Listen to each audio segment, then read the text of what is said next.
This is... Oh, it's so...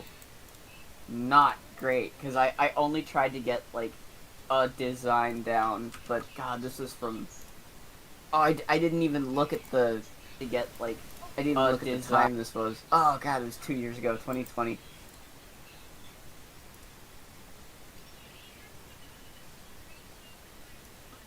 There we go. Stream's on, by the way. Yeah, that's the last image that I tried to do with, like, base for that. And it just, I was just saying the stream was on. Stream? To them. Huh? I was just saying the stream was on. To them, actually, but... No, you didn't do anything. Hi. You're fine. Stream. Oh, God. Hi, guys. I don't know what I'm doing. What am I doing? Kane, what am I doing? You said we were playing Sonic Forces. That's all the way through, 100%. Hardest difficulty. Yeah, that would be a legendary troll, though. People are like, Frontiers just came out me sitting there playing Forces. That would be so great! I want to make a completely irrelevant music video for Sonic Frontiers, by the way. And I want to make a music video featuring the song Fire from Digimon Frontier. No, please don't make him play Sonic 06 again. He's done it so many times. I won't. I'll do it again. Someone in chat was like, no, you're playing Sonic 06. The demons told me to. Listen. If we're gonna force Josh to play any bad Sonic game, it's gonna be Sonic Labyrinth. That was great. Both of us on the same wavelength. I didn't even know you were gonna say that. That's so perfect. But that was the one on my mind. Well, Train Boy, there are actually multiple USS Enterprises that are aircraft carriers, so you still have to be pretty specific. I assume you're talking about the World War II one, which is of course legendary. So Captain Jean-Luc Picard of the USS Enterprise. Kirk was better.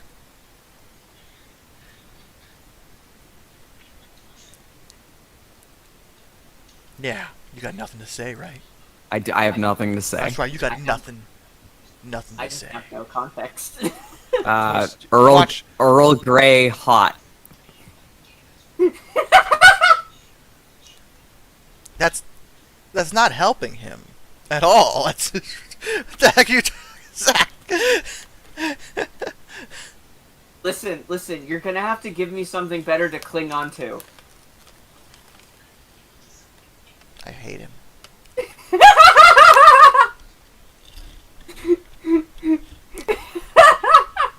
I hate him so much.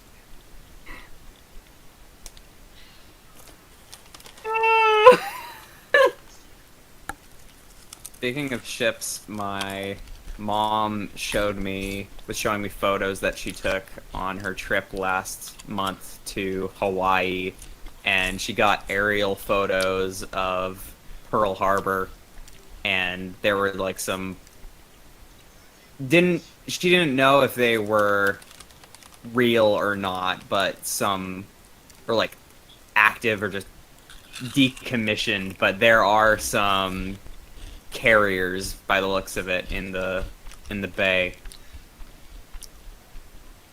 In Pearl Harbor? Yeah. When? During the attack? No, like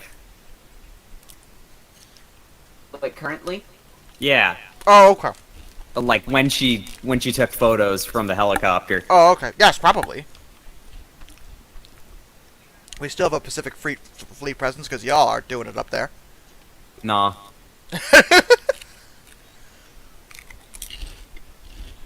Water's too cold. You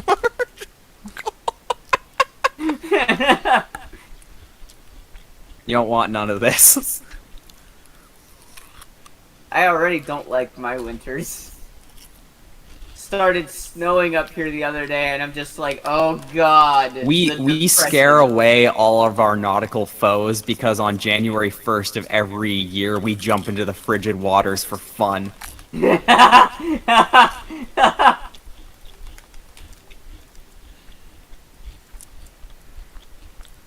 What do you guys call it? The polar bear swim. Ah, Literally. that makes sense. What's the worst Everybody- British rail locomotive? Class 21. It caught fire.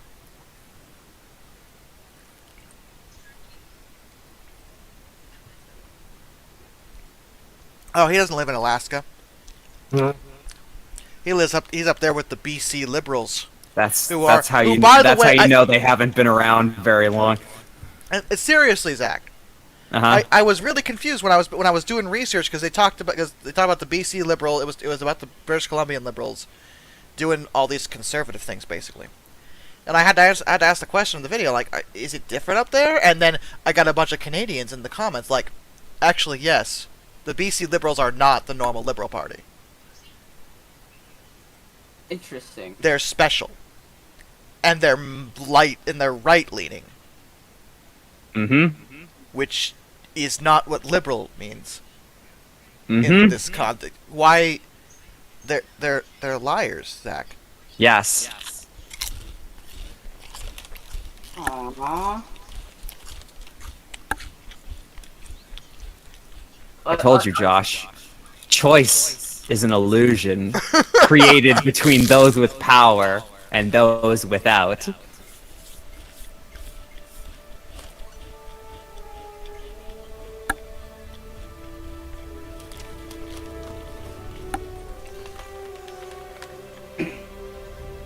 So, a bit unrelated for a second, but, Zach, do you watch Garbage Time? Oh, the DankPod's second channel? Zach, Yeah. Zach does watch his life. Yes. Yeah, I catch the odd video by him. I'm kind of sad about this. I'm not gonna make a scene out of it or anything because that's not fair to him. But Oh God, Train Boy's on to me. Garbage Time is apparently officially a Cars only channel, and I'm like, I mean, I get it, and I love his videos regardless of his content. He's a cool dude. But I'm kind of sad that we're not gonna get like random stuff anymore. I always liked the Yeah, fact I liked the fact that he had like random, like I didn't mind the car stuff. The car stuff was fun, but yeah. I think the best part about his car content is absolutely the fact that he's working with James. Mm. Because like their dynamic when they bounce back and forth is amazing, no matter what video it's in. Yeah, way better than that crappy Darkness the Curse guy. Josh, you do amazing Yeah, train stuff. That guy sucks. He's way worse than History in the Dark. Yeah, History in the Dark actually uploads. Oh, look who thinks they're clever! You guys are hilarious!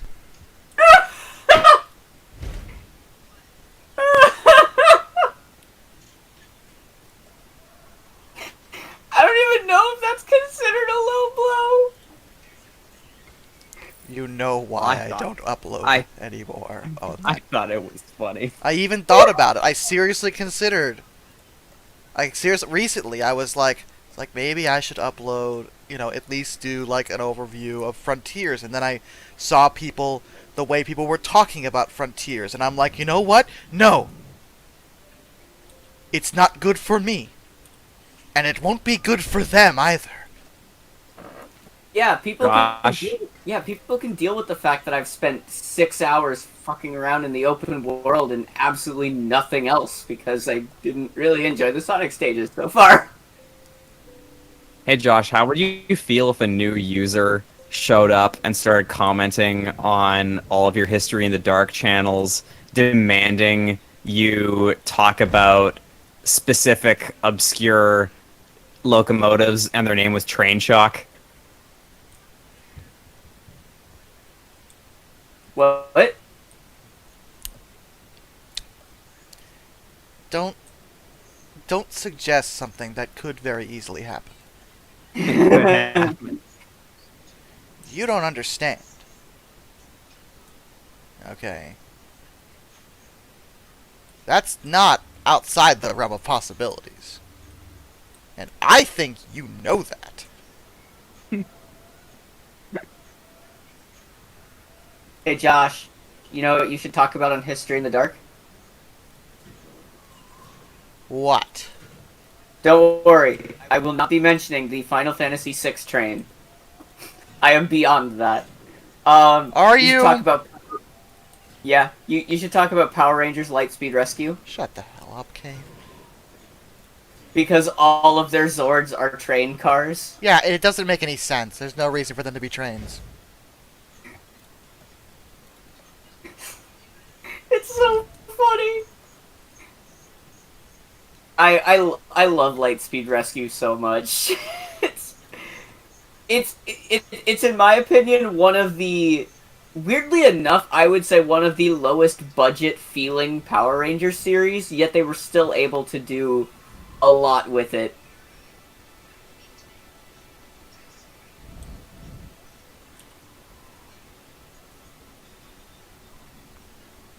I don't know, XR-kun. That's an interesting, oddly specific question. Hmm? He wants to know which one's better, which locomotive's better in terms of reliability, and I'm like, I'd have to examine their parameters more closely before I,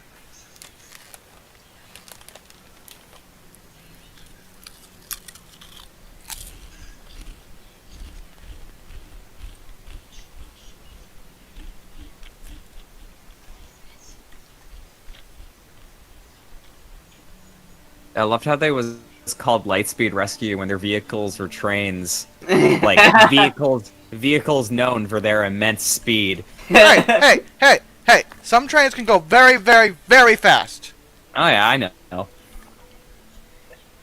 I think also to have a little more context for that one, Josh, like when they deploy their Zords, it takes a while.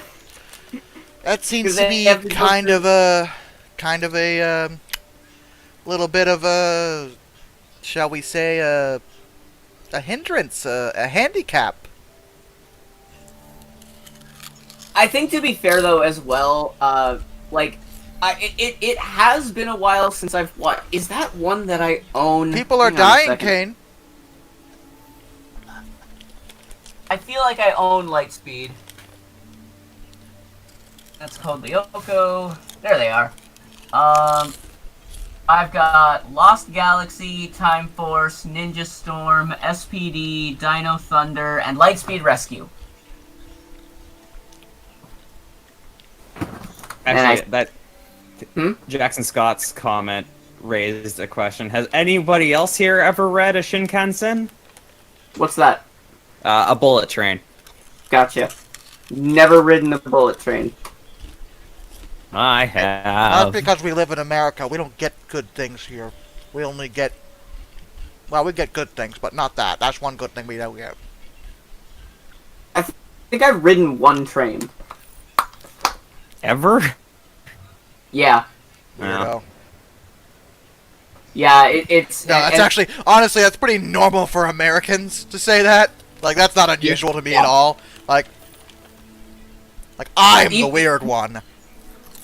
Even more so have I not necessarily ridden a train. The only time I rode one was, I think, at a theme park. And it was just to transport from one side of the park to the other. That doesn't count. I mean, if you count the commuter SkyTrain in Vancouver. That is a commuter train. rode That one does yes- count. I rode one yesterday. I'm going to be riding another one tomorrow. Okay, but I did want to super quickly clarify that I don't believe in Lightspeed Rescue that the Megazord sequence is the norm for them deploying.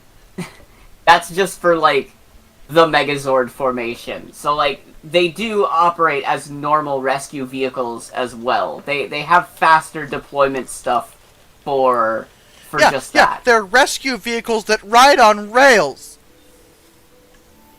Well, they I want you to think about that. Okay. Let me clarify a bit better. Let me clarify a bit better. they work as train cars, but they are also normal vehicles. They, like, go back and forth between the two. Why? I think. It's been a while since I've seen this. They could have separate rescue vehicles. Like the Megazord vehicles could be a separate thing from their normal rescue vehicles. It's been a while, but I know that the Megazord sequence, they are train cars. They are treated like train cars. Talking about this has given me an idea. Oh? Top 5 fictional trains. Ooh. I do history here. Well, okay, let's just do it for fun right now.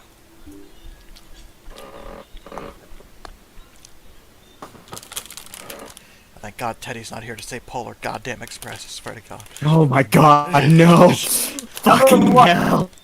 Polar Express. God damn you, Kane! Let's...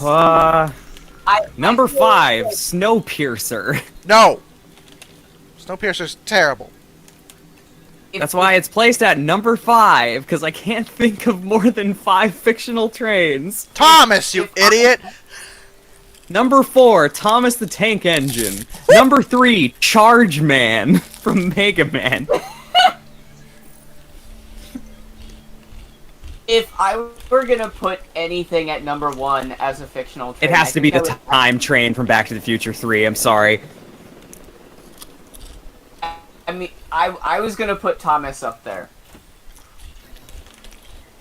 I was gonna put Thomas at number 1. No, Thomas gets put at number 4 for being pure nightmare fuel. I mean, I understand the nightmare fuel, I do for a lot of people, but I do think that Thomas the Tank Engine as a... You don't get to call Thomas Nightmare Fuel in this stream. You take that back. No. I can understand the Uncanny Valley to a certain extent. I do for how some of that animation has evolved. I can understand that. But I think that Thomas has a lot more respect in terms of introducing a lot of people to the idea of trains and creating something amazing for a lot of people, you know? Like, I think there's a lot to that. So I put Thomas at number 1 for the respect of that idea. That's great. Now this dinosaur is something special. I wasn't a... They're all something special. I was not a Thomas the... Because of the horns on I was not a Thomas kid. I was a Theodore Tugboat kid. I didn't watch any of those. I will have to ask you was- politely but firmly to leave. I didn't watch any of them because at the time I was too busy watching, like... Yes, well, Thomas is Nightmare Fuel, but the friggin' tugboat, oh, that's totally normal. Yeah. He's wearing a hat, okay? So? No, everyone in here not even mentioning Putt-Putt offended. Mentioning what? Putt-Putt.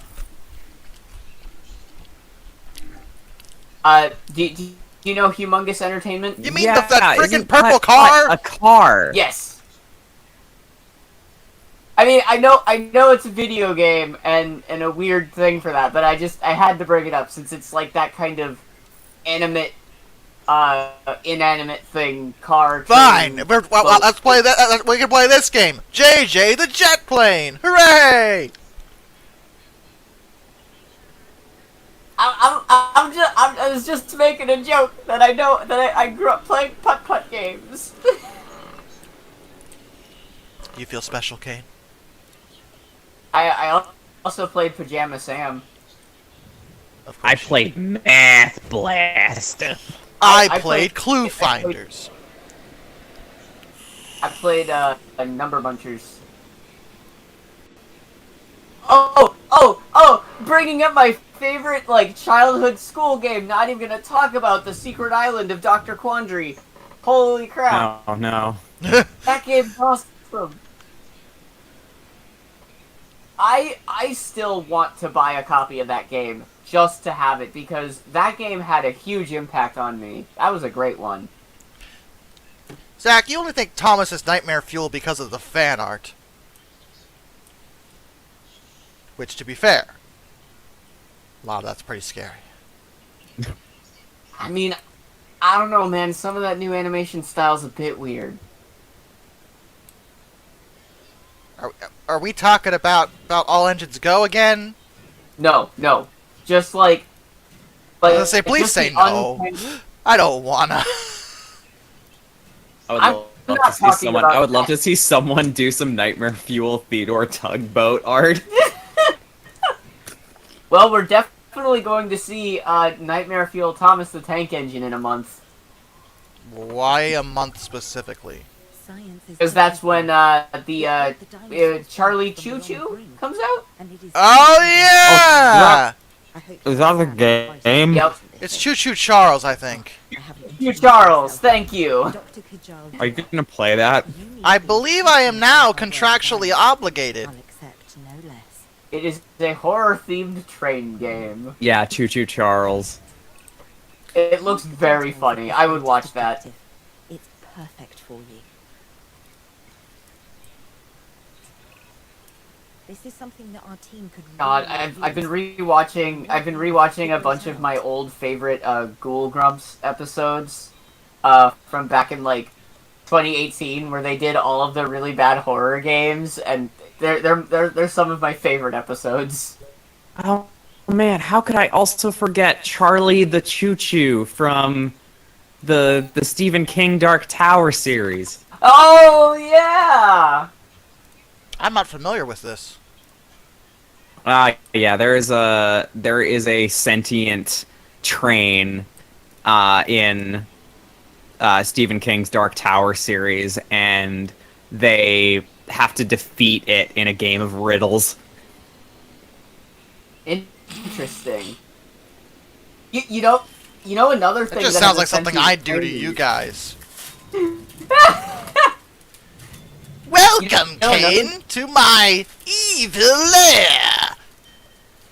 This is not an evil lair. This is oh god. This is not an. I forgot the quote. Neither a lair nor is it evil. This is a laboratory, is what you're trying to say. Thank you. And I'm here to science. present some riddles. If you can answer them, you will survive. Tell me, what was the number of the only big boy locomotive to have an accident? That's not a riddle. Shut up!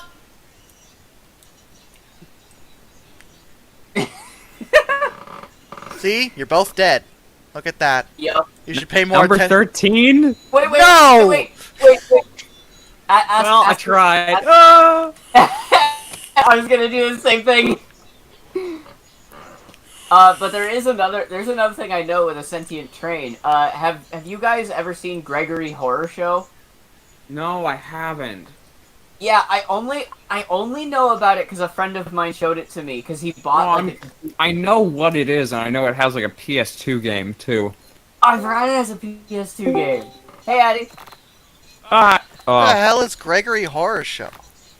It's a Japanese CGI. Ugh, all you had to say was Japanese.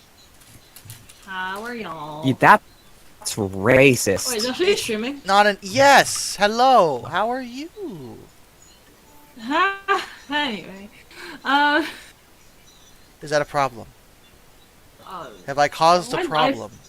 No, I'm just, my life is currently in shambles that you ask me how I am, and I just think it's very funny. You can talk about it. Probably not on stream. Probably not on stream. Why? Yeah, nothing could go wrong there. You know, to be and as a side note, by the way, Josh, and Zach, I just want to point it out. I actually had no idea that show was Japanese. What show? Gregory Horror Show. No. I had zero idea that show was Japanese. Oh, Yep. Well, why didn't you know? Because my friend showed it to me on DVD, and he didn't know it was Japanese because, unlike him, I'm a massive nerd who does research on the shows I watch instead of just watching them. I can't believe he would just simply watch a show. You have to. No, how dare you? You have to dig deep in your content and know every possible obscure fact. Otherwise, are you a true fan at all? To be Yeah, fair, you I need to have a pretty high IQ to appreciate Gregory Hart. Shut up, Zach! I Oh, that I'm meme just is saying. long dead! How dare you attempt to revive it? I'm just saying, I watched it once and that was it. I didn't get super into it enough to research it. Well, it's I like Zach enjoyed it. just said, you don't have a high enough IQ.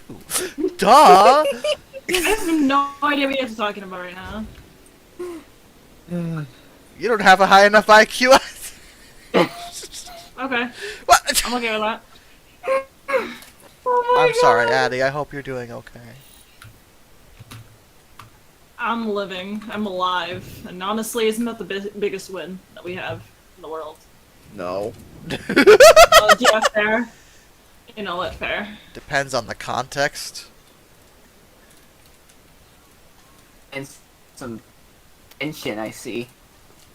Yeah, I'm doing the event because I need Nahida, so that means I need to grind primos because I don't want to spend money. It's butt.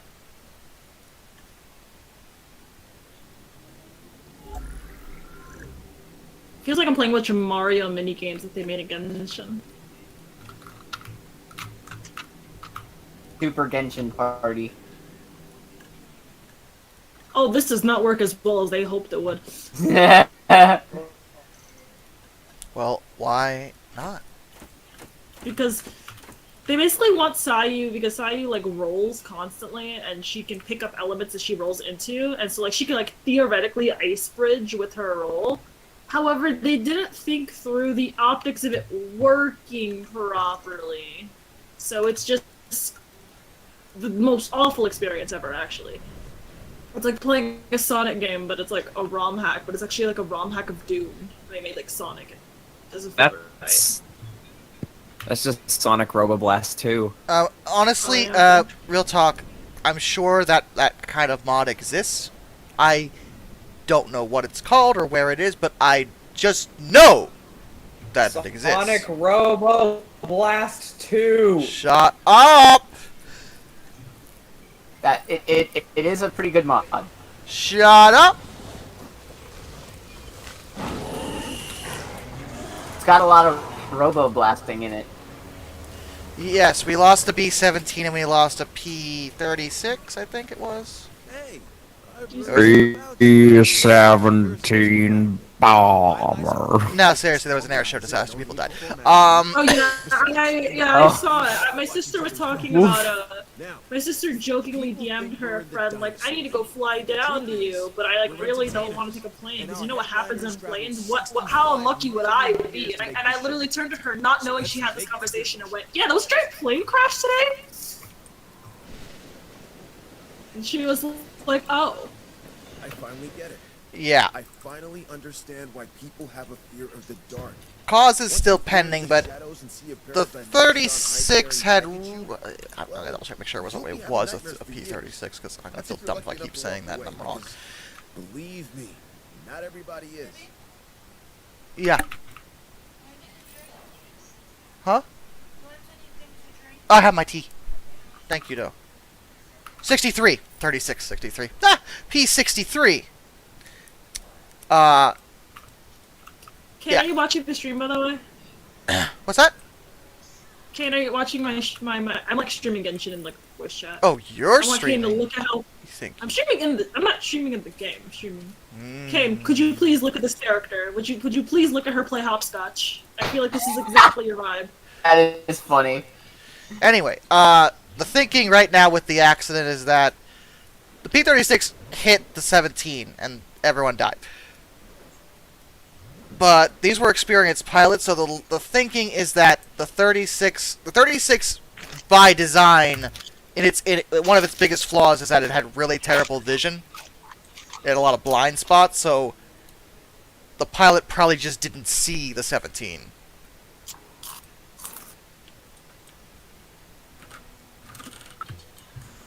But it was pretty sad. The worst part of the whole situation is I go on Twitter, and of course, Twitter being Twitter, people are like, I hope everybody in the plane is safe. And I'm just sitting there, and I'm like, They are all dead. who's who's gonna break Every it to them? single one of If them. the plane crash, everybody dies. It is unfortunate, but in this situation, they yes. The only silver There's lining, a video of this? the only silver lining, is that in some especially the B-17s in particular, sometimes they'll charge people for rides in them. In this situation, there were no paying passengers on board. They were all the volunteers usually on board. Oh God. So there weren't any like you know Billion? what's that? Civilians? I mean technically they all would be called civilians, but yes, basically everyone who was on board the planes was a volunteer with the organization that owned the planes. And the owner of the organization said they're all experienced pilots. Many are either ex-commercial pilots or ex-military pilots. Some were even veterans. There were two pilots.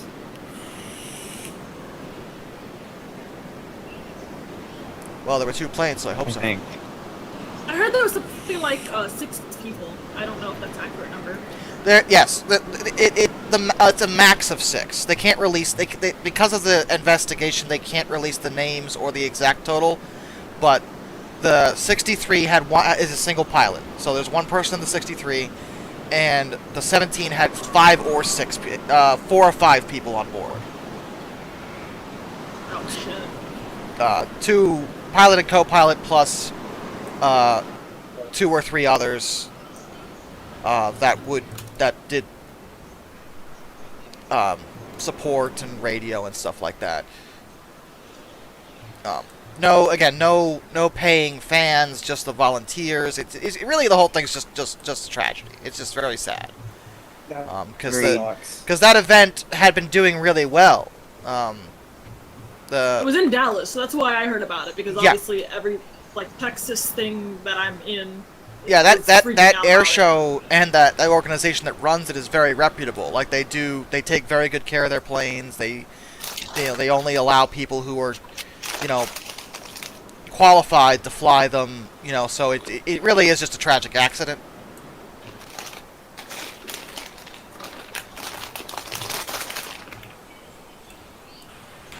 What irks me are the idiots being like, it's clearly just somebody being careless because they should have saw them for it. I was like, every single one of you. They're they're dumb. They're so. God, that actually makes me genuinely angry. You have no idea. It was Twitter though, so can you really take? Am I surprised? No, I'm not surprised. But it's like I said, the 63 was notorious for having blind spots.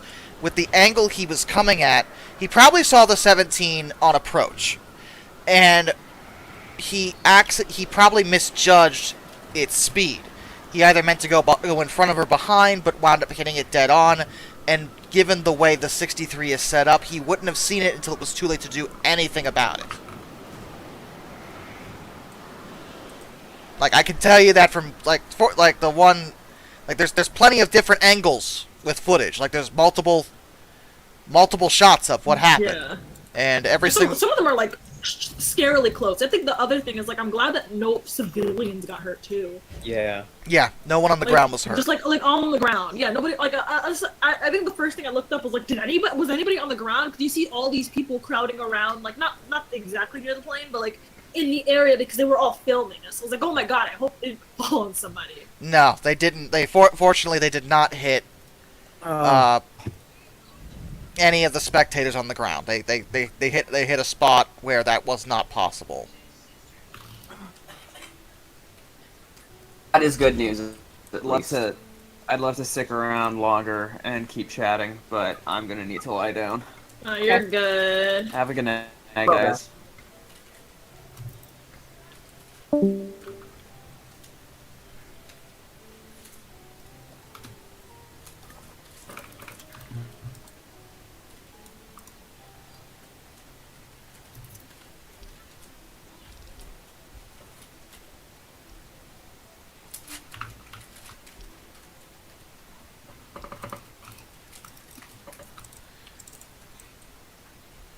So how's everybody doing? We good? Everybody great?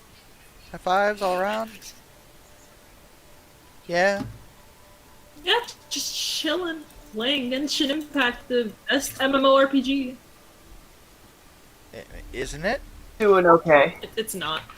I It's still... not an MMO at all. I was gonna say, I still resist calling it an MMO, but okay. I didn't know you were going with No. that. I just joking. It's not. Yeah. Critically acclaimed. Tower of Fantasy is an MMO though. Shut up, Kane. We have been over Also, this. Tower of Fantasy is good. Yeah, we Tower all of Fantasy did not go well for them. Oh boy. I mean, their whole entire marketing strategy in China was, oh my god, look at how much of a better game this is than Genshin. Like, they were just straight up saying, this is the Genshin killer. You should play this because it's better to Genshin. And I was like, it's funny because, Kane, I genuinely, like, you were like, I think you're judging it too early. And I was like, you know what? Maybe Kane is right. Maybe I should give it a chance. I played, like, 7 hours Tower of Fantasy. And may I tell you that I still don't know what the hell happened. The story makes no sense. The combat is clunky. Well, you have to have a pretty high IQ to understand Tower of Fantasy. I mean, to be fair, Yeah, clearly. Genshin has clunky combat too. It's just not Catalyst is nearly clunky. I think the other ones are fine, depending. I mean, like, the thing is that they all have strengths and weaknesses, and animation canceling is part of, like, a lot of the kits, and then you also have, like, all the swapping. So, like, if you hit, like, a clunky part of a swing, you just... You know? like this game came out when 2015, I don't think it's very clunky. I think it can be clunky if you don't know the quirks of it, but once you get used to it, it's very, very, very, like, fluid. I still don't fully agree, Are you guys gonna fight? but that's fine. No. I'm not gonna start a fight. But all I'm If saying, Kane wanted to start a fight, Kane would just say PSO2's bad. I know. I'm not gonna do that, I mean, despite me thinking that. Isn't it bad? No. We're not having this conversation. I can post anything.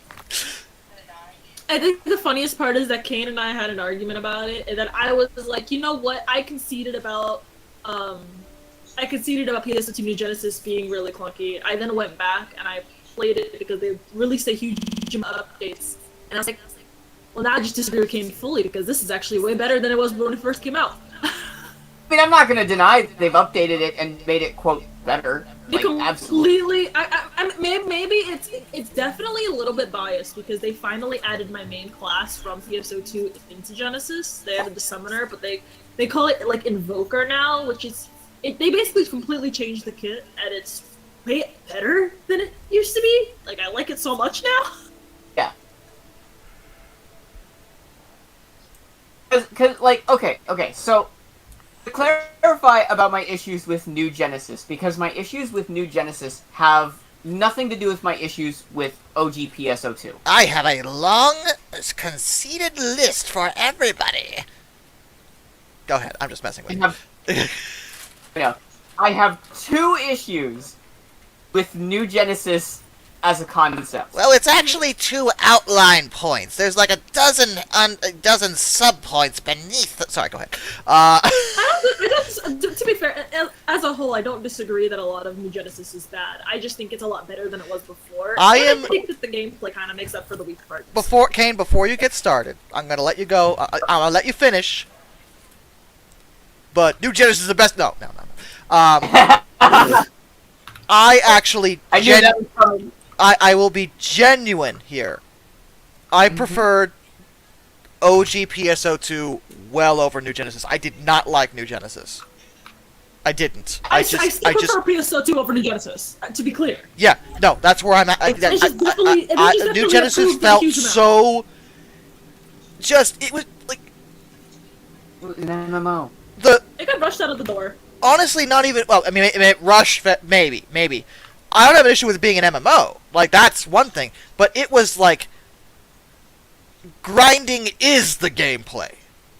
Yeah. Because they rushed it and they didn't actually put anything in it other than, like... The max level was 20.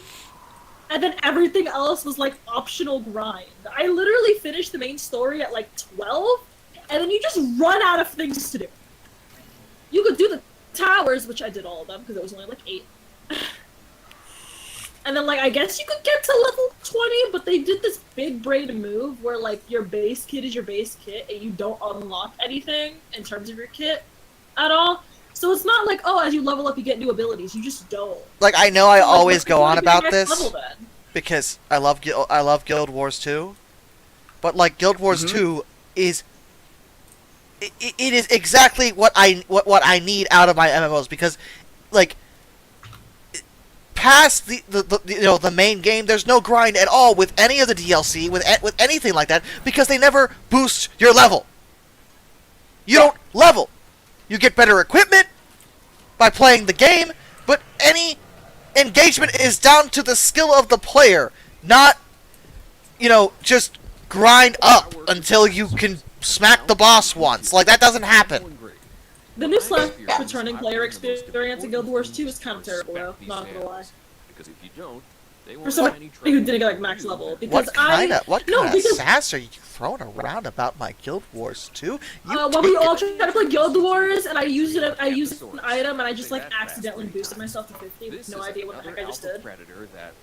Yeah, you used a 15 level boost. Tends to stand more upright.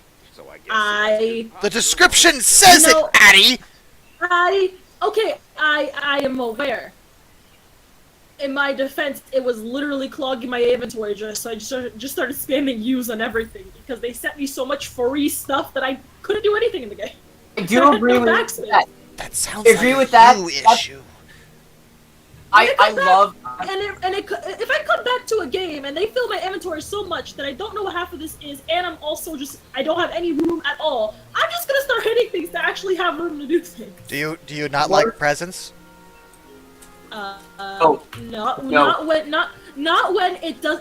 Listen, presents are fine if there's like they put it in like a mailbox and then you can get it piece by piece, not just like throwing it at you in your inventory directly. You know what you should have done? You just shouldn't have stopped playing. I never even got past level 10. Embarrassing. I don't know why. I've genuinely tried PSO2 so many times. Not PSO2. What? Guild Wars 2. I mean, So many times. I've tried Guild Wars 2 so many times where I have like literally spent like hours trying to play the game, and it is just not my vibe. I'm so sorry. I can't. And that's totally okay. I completely well, I get am that. taking I this do. very personally. And you hurt my feelings. Fine. I'm So- gonna cry now. Do you I'm sorry? appreciate the fact that you made a grown man cry? That sounds like you. Do Probably. you fit Oh, that was a bird. It was right back in my face. Yeah. Okay. Fair enough. My two issues with New Genesis is that they lock story progression behind grinding. Yes, 100%. That was annoying. And two, yes, this is absolutely. I'm going to start this by making the joke for you. Yes, this is a me thing, but it is a me thing that is common enough that the fact that they did this is insulting to basic human intelligence. UI is trash. True. You're- It's objectively worse than PSO2. I was honestly waiting for it, and you've talked about it Yep. so much that I know exactly what you're talking about, and you're not wrong. Because you even made images explaining. You like, look at this. Yeah. Now look at this. Do you see? Like, oh, well, actually, no, I don't see, and I think that's your point. Yeah. Exactly. PSO2 proper is better than PSO2 New Genesis, and I think, even though I think that it is totally functional, it probably is a bit overcomplicated. PSO2 proper. I get that. I can understand. I still think it's fine and it's functional. I can understand it's confusing at first, though. New Genesis is a crime to humanity.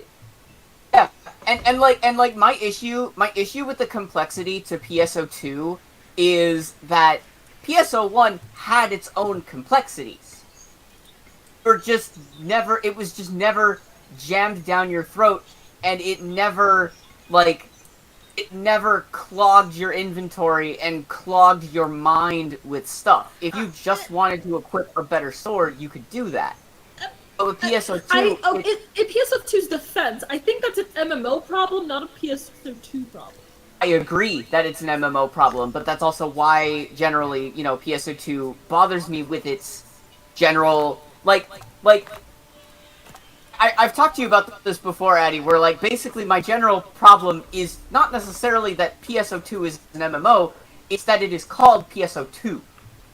I don't understand. I feel like it's still enough of Phantasy Star Online to justify the name, even if it's a lot different because of the time gap between the two and the technology jumps that was made between the two. Imagine if Sonic Frontiers was called Sonic Adventure 3. You're giving...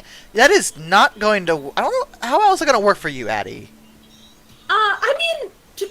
Okay, don't kill me. But I wouldn't actually mind if it was called Sonic Adventure 3. I don't think I would actually care. I feel like there's enough... It is vastly different. But it has a lot of the... I don't know, I feel like they're kind of similar.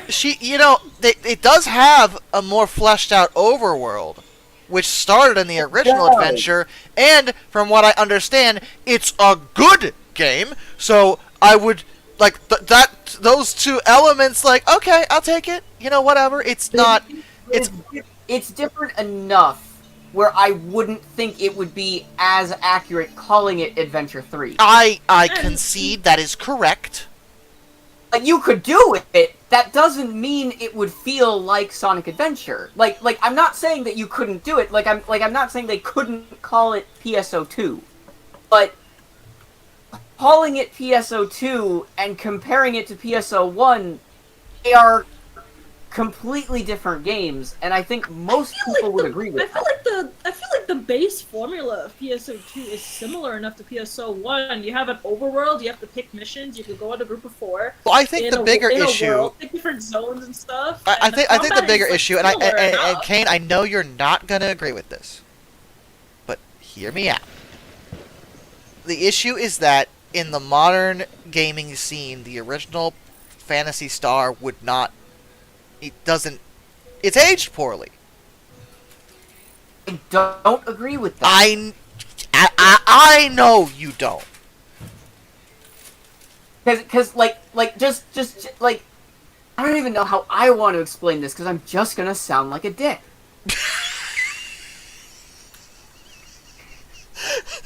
I mean, that's okay, because everything I say sounds the same way. Do you remember how, people considered Guild Wars 1 the poor man's World of Warcraft?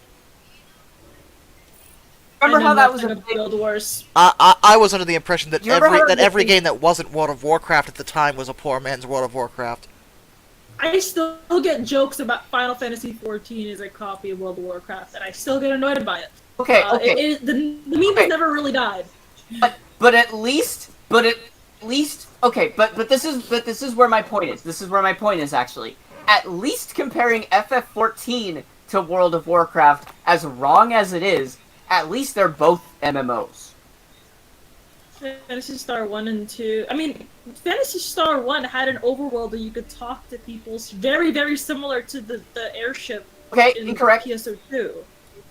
Incorrect to a certain extent, but you are kind of correct, but, they had lobbies. They had, lobbies that you could start a session with. If anything, there was I would lobbies, too, that people could just join, similar to the block system in PSO2. They're very similar. I agree. The only difference is that PSO2 just has more people in them. I agree but with they're that. basically the same exact concept.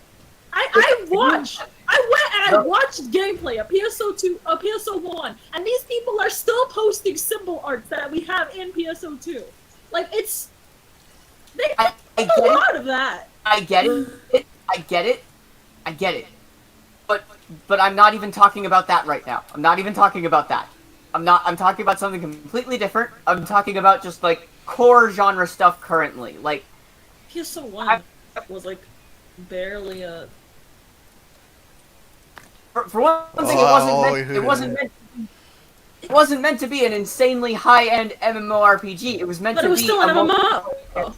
It was meant to be a multiplayer action game, which is a very different genre.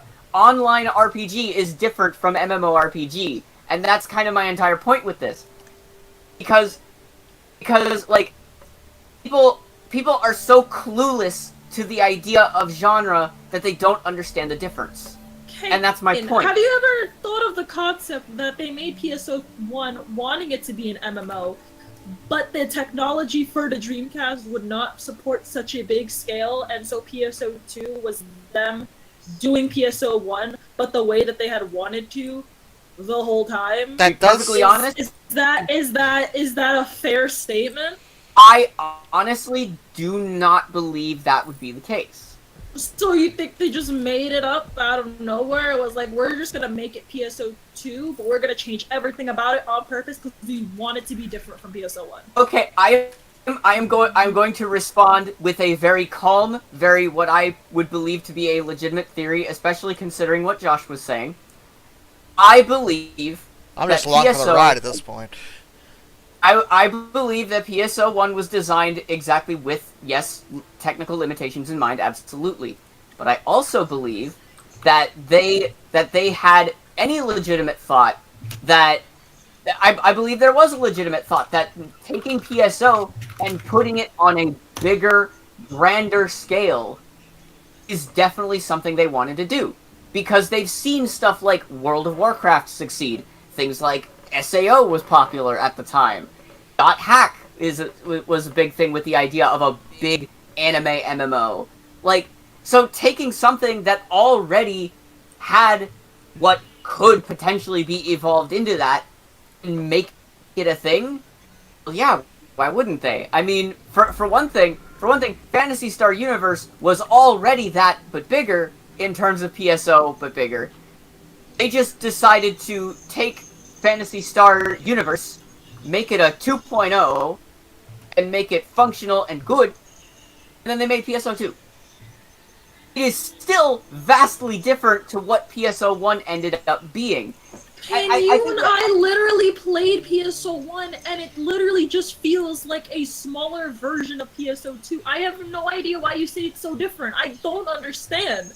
Down to, like, the abilities just being more fluid, but still working very similar to PSO1.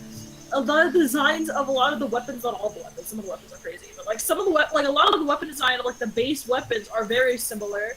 Like you have, I guess, a more open scale plot, but the plot itself is basically a single player, but you can do it co-op experience.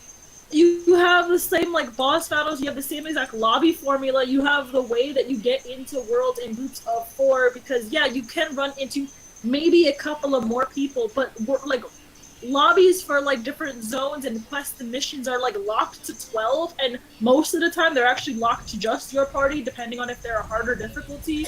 Like, I don't see how they're very different other than it's just more of an MMO, but like the same formula. Like you never have to play with anything more than the 4 people that you play with every day if you want to play it just like PSO1, and you will like not have a drastic difference of experience.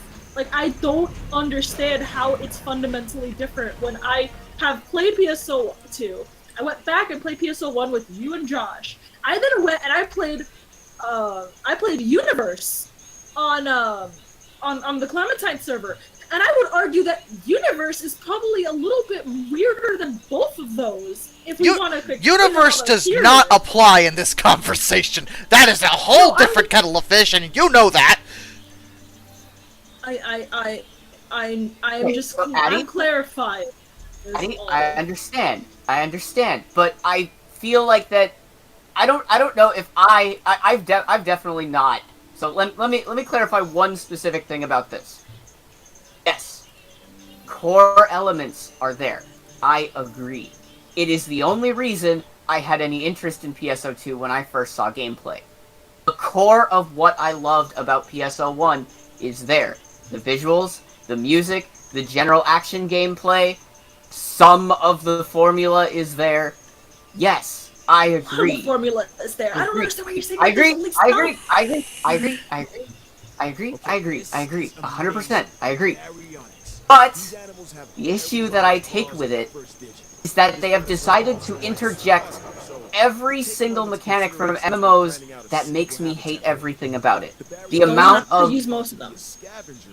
they very much forced you to deal with a lot of that shit. I spend way too much time trying to organize my stupid bag. Is the inventory that big of a deal? Yes. Like, is it that much of a deal breaker? Like, you have to delete items after every mission. I can't play this game anymore. It's awful. It's dog shit. Terrible. I'm sorry.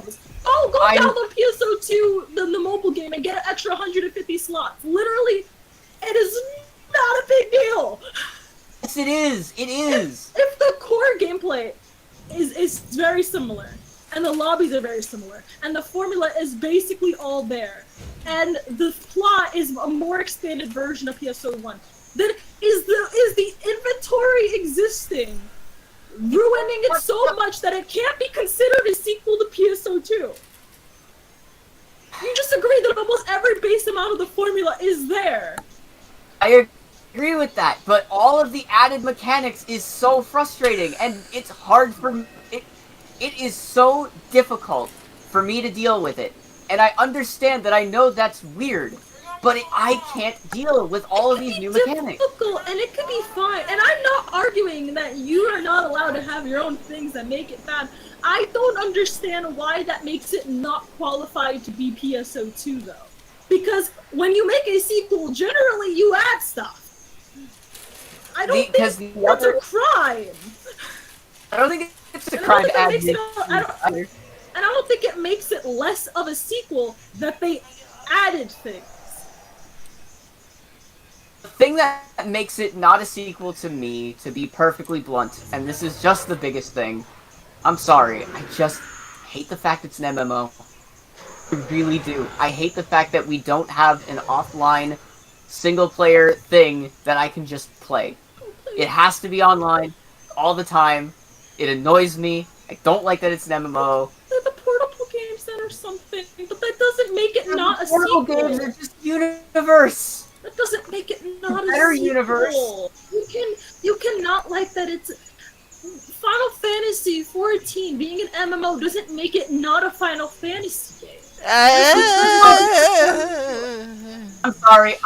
I'm on the boat. I'm on the boat where no, it doesn't make it a numbered sequel. That's offensive. 14 actually, and 11 I'm Addy. I've been with you for most of the conversation, but no, Final Fantasy 14 is not a. It doesn't. It's not. It uses almost all of the lore foundations of the game. Yes, of the franchise. And as a spin-off MMO, it's fine. But as a core single-player JRPG, that's not what it is. It just isn't. It's not. 90% of the whatever. You know what? Fine. Whatever. Everybody can hate. Whatever. I don't care. I don't hate the game. I do not hate the game. It's a minor detail. I'm not worried about it. But I would resist, acknowledging it as a core game because it's like 11. It has more in common with 11 than any of the others, and it's just it's a number of games like are straight up action RPGs now, but we would still consider those Final Fantasy games, even if they're a completely different system. I mean, we're getting off topic, and I would be happy to also question that as well. But that's me being. I would question that as well. But that's me being an old school Final Fantasy fan. I love the old school games. Addy, I'm not saying you can't like the new ones too. It's fine. I just don't necessarily, like them as much, and I don't think they hold the same spirit as the other ones. But I don't, I'm not gonna throw shade at you for having fun or say that they're bad games because they're not. I just don't. I'm just not as interested as as much as I would be as if they were more like the classics. I mean, we haven't really had a turn-based Final Fantasy in the traditional style since 10. But my frustration frustration isn't the fact that you don't like newer games, or Kane doesn't like TSO2. My frustration is the fact that because you don't like them, you don't count them as real parts of the series. Like, it doesn't make sense to me. You cannot. Oh, they're like real parts of the something or series. not real parts of like the mainline series. Like everything is fine until it's like, well, I didn't like this direction that this went, and they changed the gameplay system, so it just doesn't count anymore. Like, it just doesn't count to me. That's not how that works. I mean, Okay, maybe you're right. No. Maybe you have a point. Maybe that's silly. Maybe that is silly. You're right. I have no business saying that. Fair enough. I do Because agree things with that. change all the time. Like, series changes, especially in a game series that has existed so long. And if we go to the idea of, like, this reminds me of the SNL is bad except for the time where I watched it when I was growing up. That season was good. That's what this whole argument. No, is. you make a very, very solid point. Perhaps I agree. there is some old school elitism entering my thinking right now. That is possibly true, and I do not wish to undermine you or your interest in the series at all. That was not my intention, and I'm sorry if that offended and you. I'm sorry if it's coming off as me being mad. It's just this has been a conversation for a long time, and I keep seeing it everywhere, and it's driving me absolutely bonkers. I do still think it's fair. It's not unfair to acknowledge that 11 and 14 are the most violently different and separated from the rest of the series purely because they're MMOs. They can't be played in the same way as the old games. You can't, because they're just not. I disagree with that, but I also think that just because it's vastly different gameplay-wise doesn't mean it still doesn't have the spirit of what makes a mainline title game a mainline title. You know what's Which a, is you a know lot what a major story. difference between 14 and the rest of them are? I don't have a party in 14. For the story, which is the main reason why a lot of people play, they made it recently, so you just like don't need people. The whole story is basically soloable. But that's my point. A big part of why I like the other games is that they're party-based JRPGs where I grow attached to the characters and see them. I thought you meant parties and like you don't have friends to play with. Hold on, okay. There is a main cast in 14 that you follow. Okay. In their group. Okay. And in the further expansions, when they actually got enough budget, they literally started making it so during certain pivotal scenes, you just play as the other characters. Yeah, but that's still a vastly different thing to what, like, Final Fantasy 9 and 10 are. Like, True. Or 7 or even 8. We are also going into 16, where you literally will only be able to play live. Which I'm not saying that this is a good thing. I do like the fact that a lot of the other Final Fantasy games you can level and play as all the different characters, but we are going in a way where a lot of the newer Final Fantasy games are limiting it to like just the main character you control, especially because it's an action RPG. And I'm not saying that I agree with this design decision, but I'm saying that's not solely a Final Fantasy 14 thing anymore. I agree with that. But It started the trend. Technically 11 started the trend. That's true. But my issue with both 11 and 14 is, to be perfectly blunt with you about this, is that it is a terrible entry point for anyone who wants to get into Final Fantasy as a normal series. Like, when you look at a numbered Final Fantasy game, there is a formula there that you need to that like you kind of need to be aware of. Someone recommends you 14, the amount of money that you are going to be dumping into it and the amount of money and time that you put into Final Fantasy 14, you could beat 5 other Final Fantasies. I mean, if you want to try it, the first 2 expansions, which are like literally like 60 hours each, is literally free. And I'm not trying to be a copy pasta. I'm being completely serious here. That's what I was thinking, Addie. I was like, oh no. You absolutely, positively have to. But you just don't have to put in any money here. I don't think it is the greatest starting point for Final Fantasy as a series, but I don't think it being a not great starting point means that. Again, I don't think that disqualifies it from being a title game. Like, I don't think that Well, where every single game is basically a different story except for the sequels. well, it's not as Like, good as the I don't games think I there's a played as a real- kid, and therefore it sucks. Like, I think there could be not so great and then great starting points, but I've met a lot of people who are literally like, I've never heard of Final Fantasy, but I've liked MMOs. I played Final Fantasy 14, They've never heard of. I went and played the other game. And they didn't really have any issues, especially because every Final Fantasy story is drastically different, and any could theoretically be a starting point depending on what type of person you are and like what game you're looking for. Honestly, Addy, if there was ever a sign that that the series in general has fallen off, it's what you just said to me. But anything is a decent starting point? No. Confused. No, that honestly, I've played RPGs but never heard of Final Fantasy. What? Oh, Oh, God. no, Oh. not Final Fantasy. I only play RPGs, and I've never heard of Final Fantasy. Not RPGs. MMOs. They only play MMOs, and they've never heard of Final Fantasy because. But they've never heard of it? Back in Well, listen to me. Back in the day, no one would shut up. Okay, they've heard about like, Final tangentially Fantasy. of it. They don't know any of the details. Like they've heard of like I've heard of the name of Call of Duty, but I've played like 5 minutes in Modern Warfare, and that's literally it. I've never played a single other instance of it.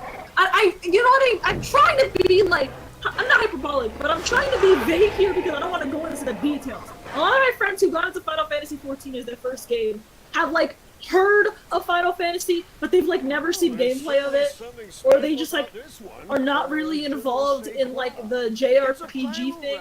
When they talk MMOs, they're like WoW players, and then maybe like RuneScape. Or if you're really Which like you'd be surprised because not a lot of people who play WoW or RuneScape are exactly Final Fantasy fans. I mean, understandable in that regard. Like, if you're invested in one of those games, you're invested. That's one of the reasons. I know your friends who got into Final Fantasy and they like didn't play video games before Final Fantasy 14, and now they play all the Final Fantasy games, and they're like into Kingdom Hearts, and they're into like I don't know, Sonic and like, you know what I mean? Like, but like I have met a startling amount of people in Final Fantasy 14 who are like, this is the only Final Fantasy I play because I don't play regular RPGs, but I play MMOs. Or they're like, I didn't really know anything about Final Fantasy, and I wasn't interested in JRPGs until I played 14, and then I got into the rest. So you'd be surprised at how good of a starting point it is, because honestly, maybe it's not a good starting point for your average like JRPG player who wants to try Final Fantasy. But for people who would have never tried the series otherwise, it has gotten a lot of people into the franchise as a whole. It's great. But I also am still on the boat where, like, I just don't understand why it's a mainline entry. Like, why it's considered a numbered entry. Because the story is probably worthy of it. Honestly, Addy, I this is slightly off topic, but I do want to make some clarification to what happened a few days ago. Because I believe you can now. A few days ago? I believe you can now understand. Remember how I got a little? I was getting a little miffed Frontiers. Yes. about Frontiers. Yes. And I tried to explain it, and you were like, "Oh, okay." And I'm like, "Carry on, just ignore me." This defensive emotional attachment you're feeling towards 14 right now, same energy. It's the exact same thing. Do you see where I'm coming from with the Sonic thing now? No, I never said that was weird and or that I didn't understand how you felt about Frontiers. I was just surprised at how. Listen, you have strength that I don't, because while you go, I'm backing out. I go, put me in. Make sure you're paying attention to the I details, or you'll be hearing I have from me. had a lot more experience in having these arguments, Dr. Henry and over time I have learned that generally, it is not worth it. And if I may, I don't like being wrong.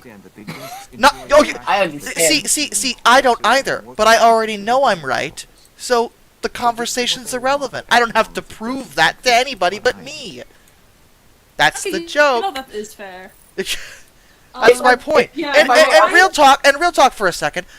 I don't think Kane or I really have any qualms about saying that Final Fantasy XIV is a good game, right, Kane? Absolutely. Exactly. It is a wonderful game. It's just not are Final Fantasy. And my argument has always been, it's fine if it's not your vibe. Like, I am an MMO player. Yeah. I've met a lot of friends who are just completely uninterested. Or they play MMOs, but they play like their one MMO and like that's it. And like, I get that too. I guess I get irked when people try to delegitimize it being a mainline game, when I think just the story alone, because when I think of Final Fantasy, I'm gonna be honest, I've played a lot of them. I grew up with Final Fantasy. I remember being like 5 or 6 and sitting down and playing 10 with my sister. Like, and I know, oh, okay, I'm sorry. I'm making myself feel old too. But, like, I have played so many Final Fantasies, and my one takeaway from Final Fantasy and like what makes Final Fantasy a Final Fantasy has like never been the turn-based part of it. In fact, I don't know if this is an open secret, I don't like turn-based RPGs very much. Back in the day, we didn't really have action RPGs. Yeah, I know. I've played most of the turn-based RPGs. Just because I played them didn't mean I liked that they were turn-based. I just played them because that was the option. Okay? Have you tried getting better at the game? Reason why, and the listen, only I beat 10 too. Okay, that is a. But basically, my thing is, it's always been the world building and the story that has made a Final Fantasy game a Final Fantasy game. Because if it wasn't for the world building and the story, I would have never gotten through the fact that I hated the turn-based games. Exactly. And as a side note, the only action RPGs we had back then was Secret of Mana, and I don't know if anyone's played Secret Kingdom of Hearts Mana 1 was recently. out around the time I was born. Kingdom Hearts 1 came out a year after I was Jack has the How's your- Secret of Mana collection on the Switch. Yeah. Okay, I have to go do something real quick, but I just want to finish my one last statement. Basically, I think that the story has always been the reason why I consider a Final Fantasy game to be a Final Fantasy game, and that is why I think that Final Fantasy XIV, even though it's drastically different gameplay-wise, is still a mainline Final Fantasy, because it has the exact spirit and story of a mainline game, as well as all the care put into the characters, the plots, the world building, everything. It's just an MMO, so I get like infinitely more story than all the other previous games, which is why I love it so much, because I love the world of Final Fantasy. Okay, I'm addicted Christian, to it, and a little just bit to of be love. clear, Great. I said my son has the Secret of Mana collection on Switch. I never said he played it very much. Yeah, no, sorry, I Those have are to go two. really quick to the story, but that is why I get annoyed when people say that Final Fantasy XIV is not a mainline game, because I feel like the definition of mainline Final Fantasy game has never been the gameplay, and so I don't understand why it's a problem that's in the Addy, game, even though the the next game- time anyone starts getting on your case about it, just ask them if they considered getting better at the game. It works every time. Absolutely, you're true. Anyway, I'll be right back. I have to go get soda. Okay. Man, you When- two when got she- when into she it. gets back. Yeah. When she gets back, I have one more thing to say, because it is I something bet that was... I bet you friggin' do. I'm gonna tell you, because it's something I always bring up, and it's still true, because no one can prove me wrong. No one can ever prove me wrong. If someone could prove me wrong, I'd be playing something. Go on. Games like PSO just don't exist anymore. They barely existed to begin with. I was looking for a while, and I heard that, and I agree. Yeah, exactly! Thank you! Like, I don't have anything! No, I no, can never get anything! no, Kane, you're right. Because that type of gameplay is considered dated now. Yeah, and I know people have no taste. I'm been around human beings. Listen, people still think Prince of Persia Warrior Within is a good game, and you will never see me say otherwise, that it is a horrible, awful, garbage game that spits in the face of everything that Sands of Time was. Oh god, now we're talking. No, you're not doing this again. We've already been over this. I get it. You don't like the maximum edge factor because it wasn't the same, and that's fair because they did it with Angel of Darkness and Tomb Raider, and I was mad too. Yeah, it's terrible.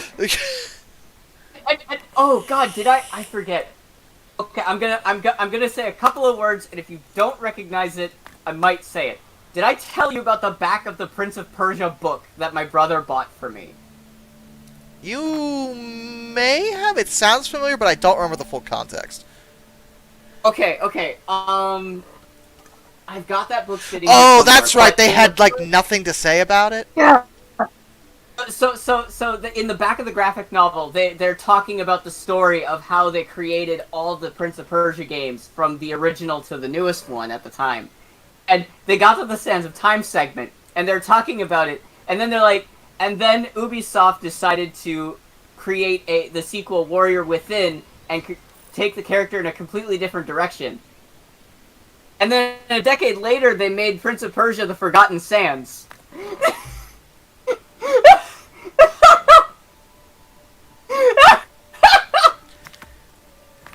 And I died laughing. I'm like, ooh, that's some shade. I still am never getting my reboot sequel, am I? I wish we would get a sequel to the reboot, because it would be so much better to just change that combat system a little bit. If they just tweaked the combat system to not have quick time events, it would be so much more interesting. Because the platforming was so good. It was divine. It's just phenomenal. I really liked that game, and it ended on a cliffhanger. Listen. And then it gave you DLC. And then it gave us DLC, which just extended the cliffhanger. God damn it.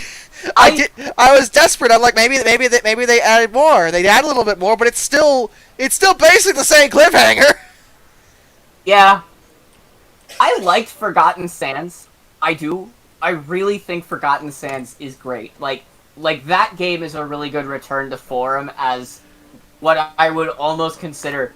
Like, I have to think that's a direct follow-up to Sands of Time. And I love it. It's great. But, yo, Prince of Persia platforming absolutely peaked at the 2008 reboot. It was that good. It's... Like, you have to remember, my basis for platformers is always going to be Tomb Raider Underworld when it comes to 3D. Yeah. That reboot was on the same tier. I do not get to say that very often. I will tell you, I don't think it's on the exact same tier because, Prince of Persia is generally more of a... Well, it's a different style, but in terms of being dynamic, in terms of the variety, in terms of it was just as enjoyable. Yes. As Underworld's was. And again, I do not get to... I can't even say that about other Tomb Raider games. Yeah. Because the reboot Tomb Raider series has never gotten as good when it comes to platforming as Underworld was, which is just... Why, Crystal Dynamics? Why would you betray me? I love Underworld so much. Either fix your Tomb Raider issue, or just make another Gex game, you cowards. I would love a new Gex game! I love Gex! No one talks about Gex! Ah, it's such a ridiculous series. But anyway, like, it's not as free-flowing as Underworld, I think, but you might enjoy Forgotten Sands, because it does incorporate some of that newer platforming ideals to it from, like, the newer Tomb Raider games. Not like the reboots, but, like, at the time, newer Tomb Raider games. Because, what year did Forgotten Sands come out? That is a YouTube tab. Forgotten Sands release date. Also, there are some rumors swirling about the next Tomb Raider game, and if the rumors are correct, I am going to be so angry. But the problem is, in the political climate we're in, I can't be angry, because everyone's going to accuse me of a bunch of things that isn't true. But what are the rumors? Well, it's supposed to be about an older, Laura's going to be a bit older, and there's going to be another mystery she has to solve. But the big thing that everyone's pointing out, and the hell of it is, I was pleasantly surprised because even other fans, are pointing out that they don't want this. Apparently, Laura is going to have a romance with another woman in the game. See? You get it too. I want to stress this. I have nothing against gay characters. I have nothing against anything like that. But Same. if you... For one thing, as a general rule, especially with the games, Lara isn't supposed to have romances. That's not what we do here. She's supposed to be kind of a blank slate in that regard to appeal to everybody. You know. A. B. This is about, this type of... to me, to do that to a character like Lara, instead of creating another a new IP, with a character built from the ground up, like Ellie in The Last of Us, I have no issues with her, because that's the way she was written. But Lara, if she did have a romance, has always been with guys. But that was rare. And it was usually in the comics or something. It wasn't in the games. They kept that out of it because Lara's supposed to be really independent. That's like her whole draw. Yeah. If this is true, it comes across to me as super de-duper pandering. Yeah. And it's annoying. Because I agree. We can it's like... It's possible to be inclusive without taking something away. It's just, it feels like if that's the focus of the plot, if that's something they're dealing with, it's like, is that...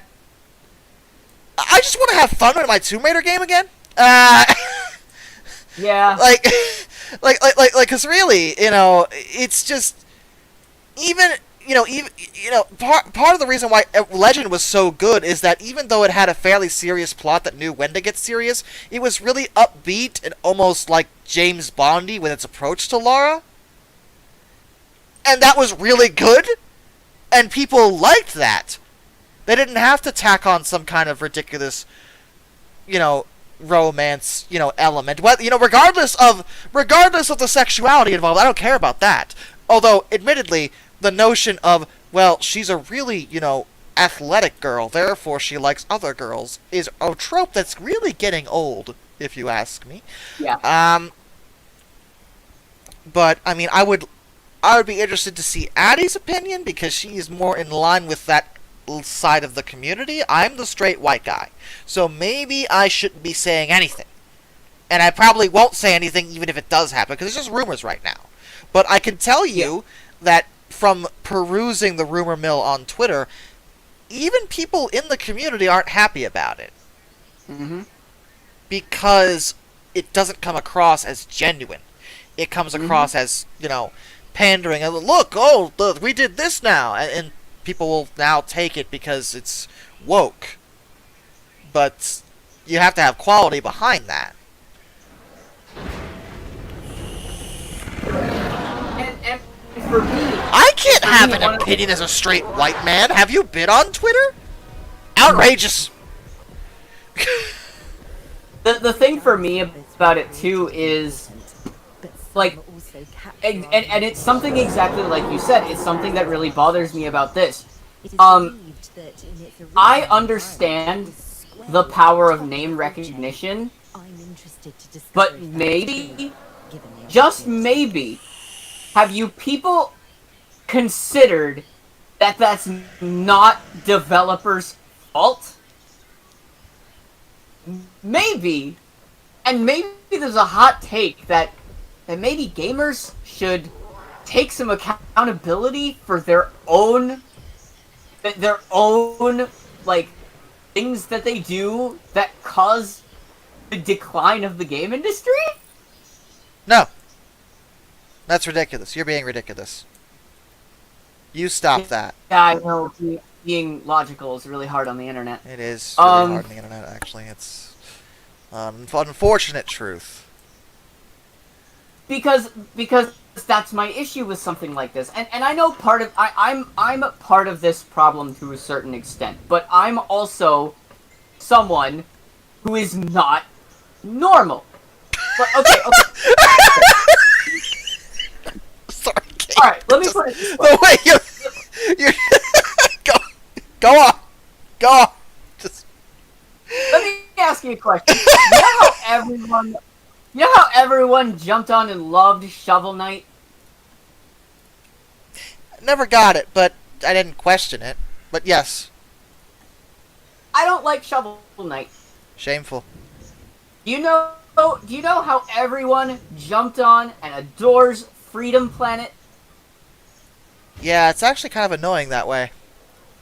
I don't like Freedom Planet. No, I was never like. It's not bad. I just never was crazy about it. Now here's the thing for that. Both of the games listed are fantastic. They are excellent titles. They have high production value. They have really solid gameplay. And if you, as a viewer, have heard those names and are getting mad at all, please know they are excellent. And if they sound interesting and you look at that and you're like, that looks cool, go play it. Because you'll probably love it. But when I play a game like Mega Man, I am playing Mega Man. Just because I play and enjoy Battle Network does not mean that I will like One Step from Eden. In fact, I very much do not like One Step from Eden. You enjoyed It is an you excellent enjoyed game. classic Mega Man. Here's some Mighty Number 9. No. Exactly! Like, to be fair, that game's not good no matter what way you slice it. Hello, I have a peace treaty ready. Okay. Oh, good, because I'm about to start a war with you. Maybe I don't know. I have to ask your opinion on something. Oh, okay. Hold on. Kane, Yes. I think that the way that we can solve this issue is that they have a mainline Final Fantasy game. I don't know what type of combat style you choose. Where because you have a party of 4, people can plug in controllers and control the other characters. How about that? Can we hold hands in Kumbaya? Is No. that a good idea? I mean, you just kind of described how Tales of does its multiplayer, and now you've made me happy. So, yes. Yes. Okay. Sold. Got it. Awesome. Josh, what was your question? Okay, and I'm only asking you because I'm a straight white guy, and I need to check that's myself. a strong starter. Okay. I know this is I have already hit all your alarm bells, and you're welcome. So this is a few months ago, and I tried to ignore it, and I brought it up with Kane, and he kind of agrees with me, but I wanted to ask you because you're you. Okay. Okay. I don't know how I should feel about that, but okay. There are some rumors. There was a rumor centered around the idea that Crystal Dynamics is working on a new Tomb Raider game, right? Yes. Okay, and part of it is it's a new adventure with an older Lara again, and da-da-da-da-da. It might be another reboot entirely, which would be dumb, because we just did that. But anyway, one of the rumors was that, also, she's gonna there's gonna be a romance with another woman. Oh. Okay. Am I allowed to not agree with that? I think you're allowed to not agree with that, but my personal opinion on anything like this, and I have been asked this a startling amount of times in terms of like my opinion on things. My firm opinion has always been, who really cares that much at the end of the day? I cannot like a romance because the guy's a jerk. I cannot like the romance because the guy, I don't know, like, half the romances in modern media is literally just the guy being abusive and the girl being like, that's so hot. So, like, you know, like, you could dislike romance for a lot of things. And I guess you could dislike a canon character being changed to something else, but I don't think, as long as the romance itself is written well, does it really matter if that character was just gender swapped or not? Like, I don't think, you can have your opinion. I think it might be more fair to wait until it's actually written and see if it's well written, because That's fair because what matters this is just a rumor anyway. It may not even be true. yeah, I just think that if a romance is written well, who cares if it's two girls or not? Or two My guys, my or a girl problem and a guy with or it whatever. is that any kind of romance, regardless of the sexuality element, like that's irrelevant to me. anything like that. Like if they had been like, oh, she'll be romantic with a big romance with a guy, I'd have the same reaction because that's not really relevant to Tomb Raider. It feels kind of to Tomb Raider. And I see it as a person Laura's who- big draw is her independence. Wait, hold on. Can I make a sacrilegious comment for a second? Because I just had like an epiphany of how similar this is to something else. Did y'all hear about Bayonetta 3? What about Bayonetta 3? Is this How the half voice? of the game is just the guy. No. Apparently, I don't. Okay, I want to disclaimer this with I've never played a Bayonetta game in my life, and I don't know much about. You're hitting something very close to home for me. So if you're about to make me mad, No, I'm saying what I heard about what's in the game. I am not saying personal opinions here, and I could be wrong or they could be wrong. I don't know, but I heard that a lot of Bayonetta 3 is like. Wait, can I like say spoilers? Do you guys care if I like say about? I don't care. Okay. I wanted to make sure because I know you like Bayonetta, and I didn't want to. Listen. Regardless of what you're about to say, I'm gonna look everything up after this just to make sure. Because I always verify this stuff. I heard that in the story, a lot of it like first of all, it centers around a romance between her and some guy. Cheshire? He's like, yeah, I think. I don't know. Oh! I know. Yay! Cheshire finally they get into a romantic thing, and they act as if they've like been together the whole time or something weird. And then also like half the time she's in danger, and he like swoops in to save the lady of the day, basically. That's not how I would have done that. No. So that's why I'm saying it's like it feels kind of like a lot of people said it feels weird because Bayonetta has always been a very strong, independent person who like doesn't take Cheshire stuff seriously. Like, not necessarily seriously, but, like, it's never been a committed thing, right? The creator of Bayonetta... The creator of Bayonetta went over this, because there was an implied attraction before this. That's not necessarily a surprise. But he had said he wasn't willing to go with it, because he felt it didn't make sense for Bayonetta to do, because she is going to live way longer than he is. Well, apparently they did. Okay, I'm not against it, but if he's, like, saving her a lot, that's not really Bayonetta. And this would be way funnier, is if she was saving him repeatedly. That'd be funny. That's why I'm, like, and that's why I'm saying it kind of, like, the Tomb Raider conversation reminds me of that whole intercourse, like that whole discourse thing. Because I was like, Lara Croft doesn't seem like the kind of person who would center her life around a romance. Like, this girl No, she never has been. That's the whole point. She is a strong, independent woman who don't need to know anyone. Like, that's why I brought it up.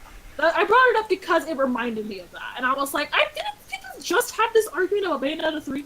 Like, again, I'm not really qualified to, like, weigh in on it because I don't know enough about Bayonetta to really know 100% of the details. I just heard that it was something that people really didn't like. Like, even the Sphere Hunter, who, like, is a huge Bayonetta fan, was just kind of like, I don't like this. So, I don't know, but I'm kind of getting sick of the trend where they're taking, like, the few, like, not few, because it's been a lot more popular recently, but, like, historical icons who like push the boundaries of like female representation as main characters, and then like just throwing them into a romance. I don't know if I'm really a fan of that.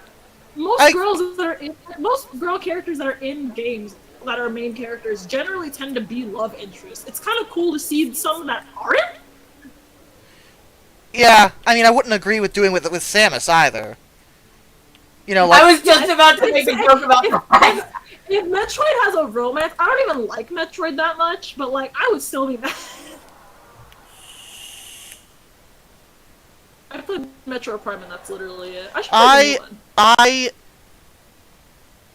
Go for it. I don't mind the notion, like, from a writing perspective, a strong female character can still fall in love with somebody. Like, that's okay.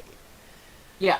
But But it has to be, to me, with the reason why I'm deeply alarmed by the Tomb Raider thing is, for one thing, the reboot series has proven to me that Crystal Dynamics has no frickin' idea how to write a Tomb Raider game anymore.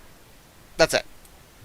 I liked the first one. The first one was good. I The first, own the other two, and I just have not had the chance to play it. the third game falls completely flat from a narrative perspective. It's ridiculous. But my issue with this now, given people have been very critical of their decisions, to me, for them to do it, given the political climate, it comes off to me as pandering in the worst way. Where it's like, I where mean, we also don't know if the main lead writer just happens to be like lesbian or something, and would just like to write a romance from a perspective that they themselves interact in the world That's with. possible. It's really a bad thing. I'm not. don't know It's a bad thing if it's done poorly. Is the problem, and especially to do it to an already established character is a big risk. I agree. That's why I'm saying, like, you can have your reservations about it, because there is a problem where corporate America is trying to, be as politically, like... Abby, active it's as June! possible. Our logo is rainbow! Hog, dude, let's go! It's almost like, after June's over, you're just gonna continue to, like, lay off your LGBT employees or anything. Anyways. Whatever. BuzzFeed shit aside, I just think that it is okay to be wary, just like you would be wary of any other romance. I would say wait until the game comes out and see, and hope and see. And if it's bad, it's bad, and if it's good, yay. At the end of the day, I think the problem is, right, and this is something that I've talked to other people about, because there's a lot of controversy over, like, writing LGBT people in media at all, right? Yeah. Some people think that only LGBT people write LGBT stuff. Other people go, but we want representation, which means that, like, if you're, like, a straight white guy or whatever, and you don't write representation into your books, you're racist, bigoted, whatever you call it. I think everybody's dumb, because the ideal world for me would be that anybody could write anything gay, regardless of their identity, and nobody would blink at it, because romance is romance, who cares? That is my ideal world. However, I am aware that most people don't agree, and they think one or the other. Only gay people could write it, and if you're not gay and you write it, you're also appropriating the culture and being pandering. But if you're not writing it, you're bigoted. I don't think that quite makes sense either. If it's a well-written romance, who cares who wrote it? It's actually a problem I've had to mentally address, even writing my own novels, because I'm like, should I add that? Is that something that makes sense for any of these characters? There are. I did wind up doing that, but in my head I'm like, this is dangerous. Because there are some people that don't think I have any business writing that, because I'm not a member of that community. As long as you do it with care and respect, and you also don't just straight up put misinformation in your book, then, like, who cares? And I say misinformation because there's a habit of people, like, writing trans characters without understanding the trans experience, and then, like, doing stupid stuff in the books that would, like, put, like, if a trans person read that, but, like, they didn't have any experience with the community, and they read something, and then they followed what was in the book, like, they could hurt themselves. And, like, that's where I'm like, if you're going to write it, you need to write it with as much accuracy and care as possible, because it is a sensitive thing that you need to be able to get right. But especially when it comes to just a romance, as long as it's not, like, written really badly, then, like, I don't understand what the problem is if somebody writes it. Because at the end of the day, we want more representation, and there's, like... But not like that! Yeah, like, as long as it's like reasonable and respectful, I don't care who writes it. And I know that's a really controversial take to most people, but that's how I've always operated. No, I mean, I agree with you, and that's definitely a breath of fresh air for me. 'Cause Lord knows I'm always worried about this kind of stuff, just because God, this is gonna sound... Here's where I'm gonna say something pretty bold, but follow me on this. I don't agree when people are, like, saying stuff like, what happened to men, or, the woke culture is just, is removing everyone who isn't woke, and things like that. But to a degree, I can kind of see why they would feel that way. I don't think they're right, but I see why they arrived at that conclusion. Because there is plenty of toxicity on both sides of the argument. Yeah. And there I are... agree, but I also think... Sorry, I'm so sorry. I can No. hear done that you could go. No. And there have been incidents where, you know, a straight person has written something or done something that really wasn't meant to be harmful in any way. You know, Yeah. but because they were straight, it was seen as pandering, or they were out of their, no, that's not allowed. You're not allowed to do that. You're not allowed to do this.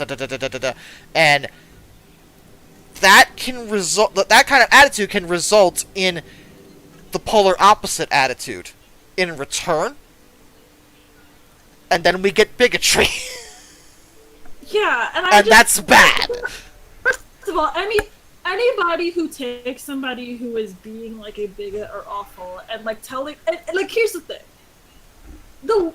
If we want to go like slightly political here, I think the reason why there's such a big population of extremely bigoted people is that the people who are quote unquote woke, whatever, are doing it themselves. Like, you can't take somebody who's like, I learned my whole entire life this racist thing, and then go, you deserve death. And then expect them to go, I see. You think I deserve death. Clearly I am wrong, and I'm going to sit there and I'm going to take up a book and I'm going to... No, they're going to be like, well, screw you, I'm right. And then all the people who are super bigoted... You're doing nothing. Right, nothing but and reinforcing... People, like...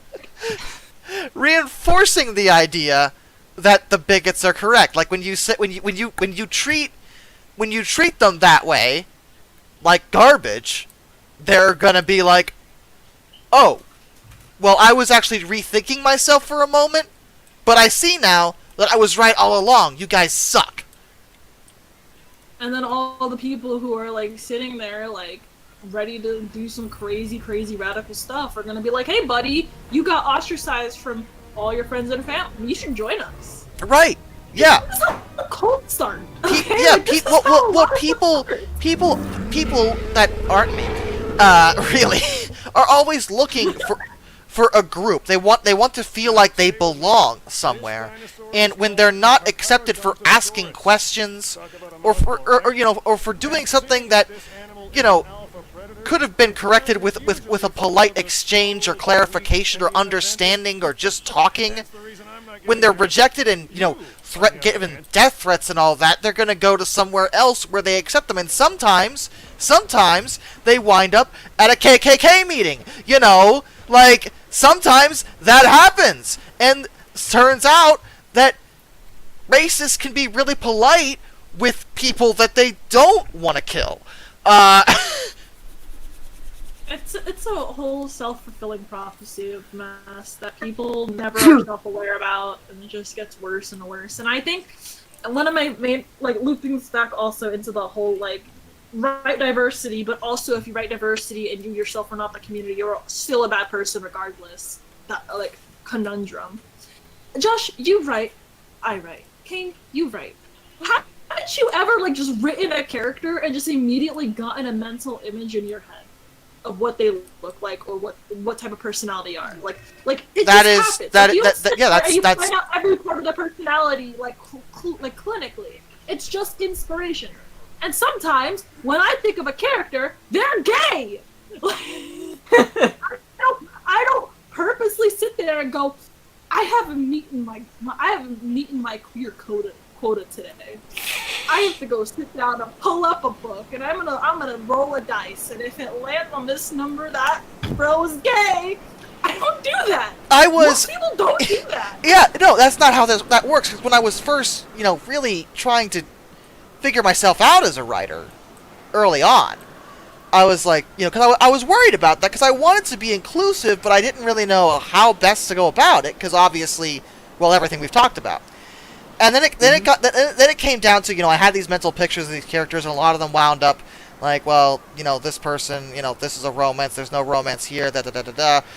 Could I make this person this or that? And I'm like, wait a minute, why am I deciding it that way? Like, characters develop, people are more complicated than that. It's not just a matter of, there's not a set category that I can put the character under. Like, it's not like a freaking government form where, you just fill out a tab, gay, straight, bi, whatever. Like, Yeah, that's I not... just know how that works. You just write them and they organically write themselves. And the people who do clinically, Blizzard's classic diversity tool. Because there was a very, very, very early on in the process. This was years ago, where I was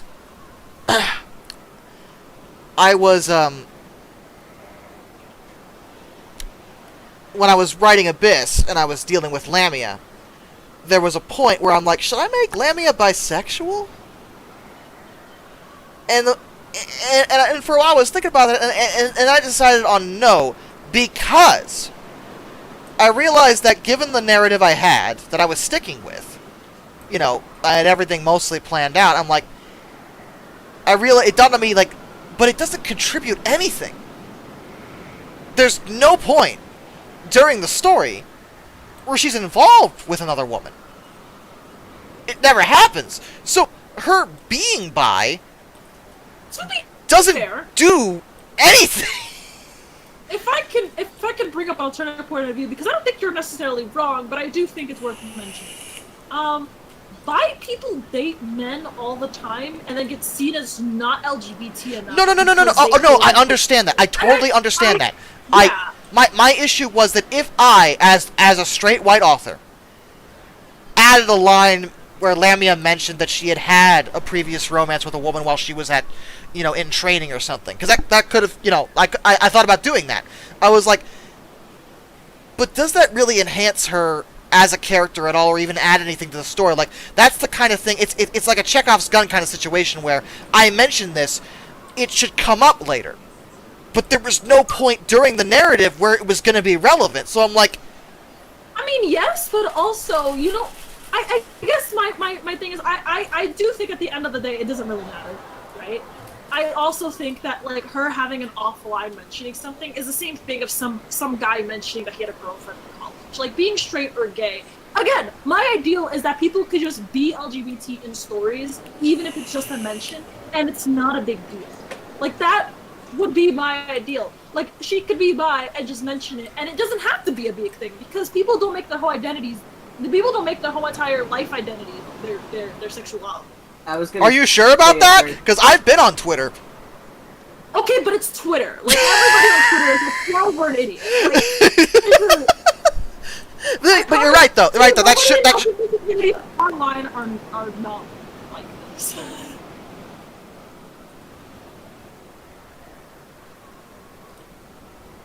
Oh, you're saying? Sorry, I didn't make it.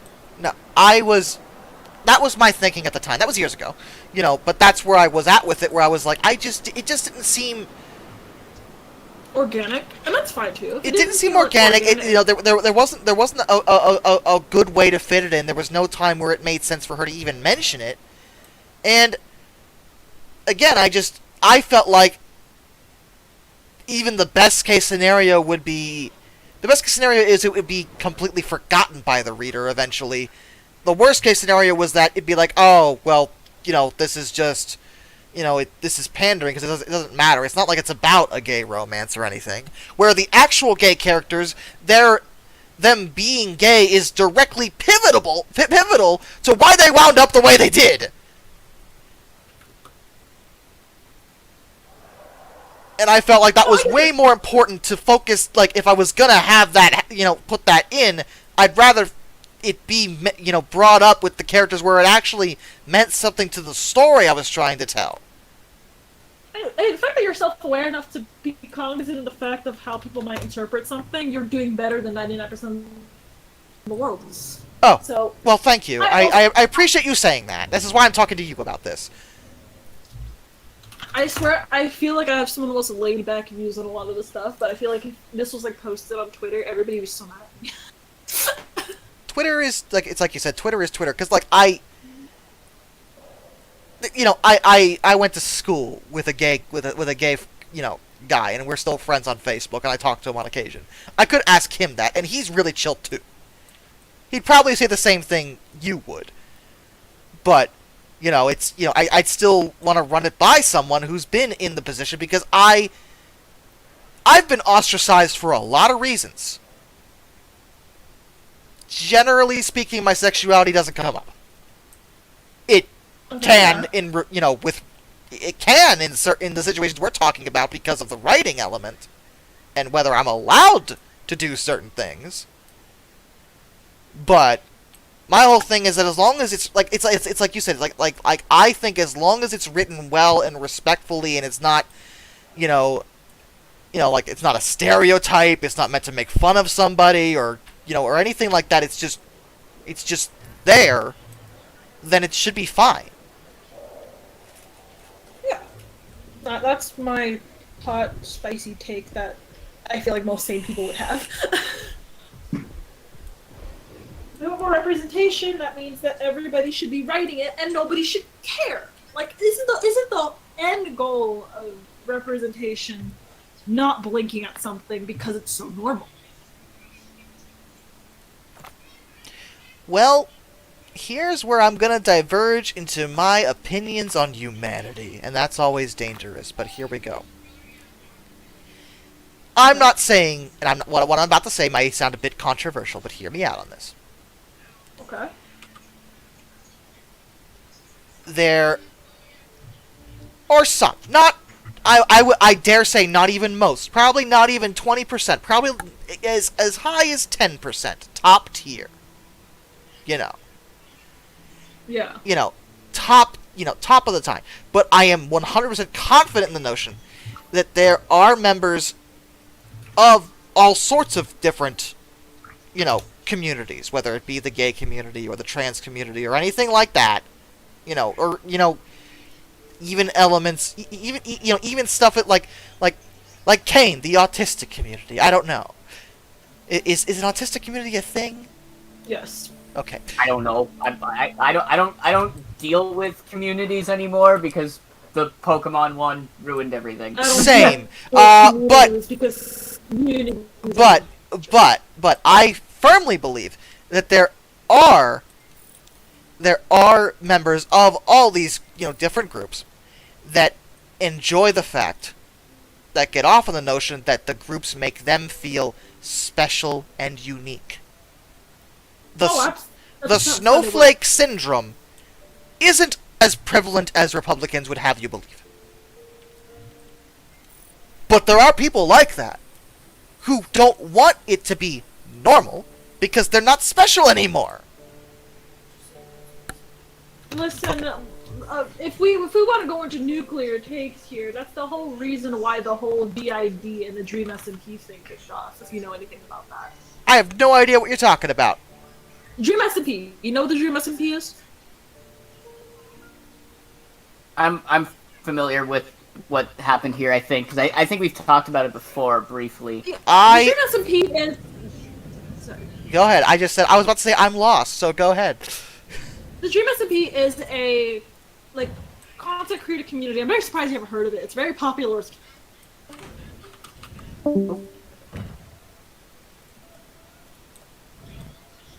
Did she just leave?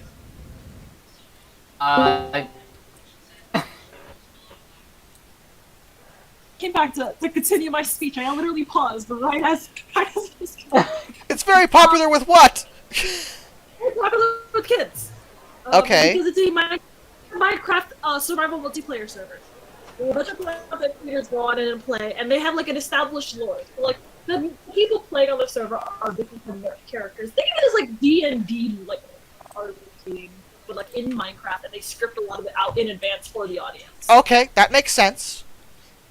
And Dream SMP blew up during the pandemic. They are huge content creators. All of them are pulling in 60K views.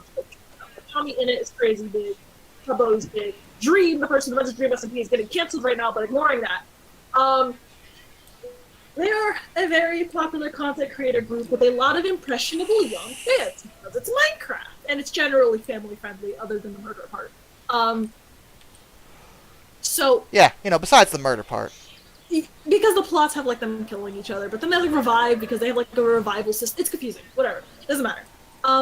But a lot of kids, if you've ever heard of the dissociative identity disorder, you know what that is. I am well aware of it, yes. A lot of kids, or like even like young adults on social media, will like watch these content creators religiously. And then they would be like, I have DID, which is a very rare, very complex disorder, and a lot of these people are just saying they have it. And then there's like a phenomenon in DID people. It's a very rare one, again, because DID itself is rare, and the system this thing is also very rare. Where sometimes one of the personalities or like one of the people will be like a representation of a character or a person in real life, and it'll be like that person is one of their personalities, right? And so we had a whole surge of people like on TikTok being like, I have DID and one of my alters is Tubbo. And they would just go by Tubbo, like the real person's name, and be asked to be called Tubbo and to be treated as if they are Tubbo. Or like Fundy, Dream, whatever. It was to the point where Fundy had a Discord server, one of the members, and he tried to ban the use of using him or anybody in the SMP's names in their Discord name because they couldn't tell if people were trying to impersonate for scams or had DID. Because these people were so into like wanting to be these people and also, I guess, be different that they trick themselves? They self-diagnosed and decided that they had a mental disorder, a serious and rare one. A very serious one. The best part is a lot of these people were getting so mad, so mad, that people were calling it fake. But then Dream, who never showed his face in the world, showed his face. And suddenly, people who had DID with one of their alters being Dream, they were like, oh, he's ugly. I no longer have it. I no longer Dream.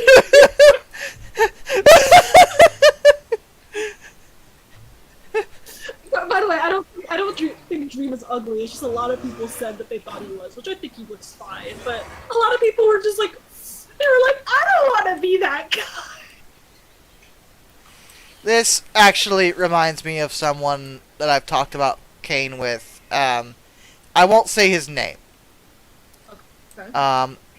But I've known this dude for a while, way back with the angry reviewing days. That's how long ago this goes. And I know him, and I know what he's like.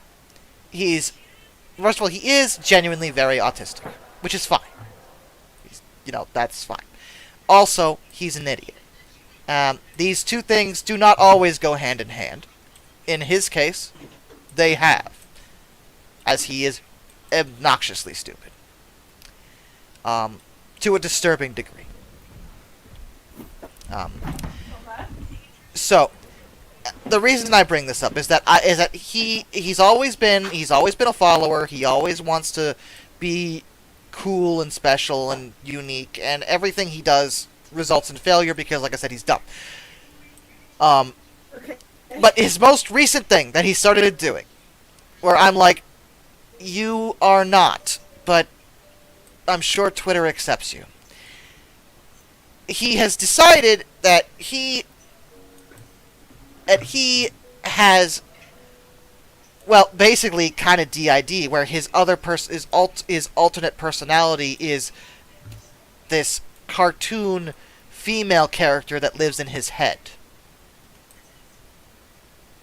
And he asks people to call him by her name at times because she's definitely real and he is a special snowflake, even though I have known him too long to not be well aware that, no, you're just trying to be special again, you're an idiot. I know exactly what he's doing. And he doesn't have DID. He doesn't have anything relating to that. He's just autistic and a little dim. At the same time, I am contractually obligated by Twitter to recognize whatever he wishes to be called. But it's frustrating when I know there are people with genuine, actual, legitimate issues that struggle with them. And it's kind of like, it reminds me of back when I was in high school and suddenly depression became stylish. Or to a much lesser degree, glasses. Yeah. And suddenly I was just faking and exaggerating my own depression because all the other little twits were doing that. Yeah, I hate that. I hate that for certain. I mean, it's something Kane, I don't mean to throw you under the bus here. May I throw you under the bus? A little bit, I guess. Go for it. Well, it's about autism. Alright.